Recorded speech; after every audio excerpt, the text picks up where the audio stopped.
دنیا بھر میں سائبر ٹیررزم یعنی سائبر دہشت گردی کی اصطلاح کا استعمال اکثر کیا جاتا ہے۔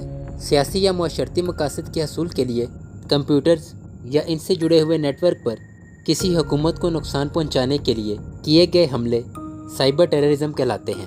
کیا آن لائن غلط معلومات پھیلانے کو دہشت گردی قرار دیا جا سکتا ہے؟ پروپیگنڈا اور ڈس انفارمیشن کو ڈیجیٹل دہشت گردی نہیں کہہ سکتے، کیونکہ اس سے یہ تاثر ملتا ہے کہ کوئی سخت کارروائی کی جا رہی ہے، اور وہ بھی بغیر فیئر ٹرائل کے۔ اس اصطلاح کا استعمال دراصل آن لائن اسپیس پر اپنا کنٹرول بڑھانا ہے اور ایک ڈر کو فروغ دینا ہے تاکہ لوگ اپنے بنیادی حقوق کا استعمال نہ کریں۔ اس اصطلاح کے استعمال کا مقصد عوام کی ذہن سازی کرنا، بیانیہ بنایا یا کسی گروہ کے خلاف کریک ڈاؤن کی راہ ہموار کرنا ہوتا ہے۔ سیکیورٹی کی تکنیکی زبان میں کسی بھی جرم کو دہشت گرد اس وقت تک قرار نہیں دیا جا سکتا جب تک اس کے پیچھے کوئی نظریہ نہ ہو۔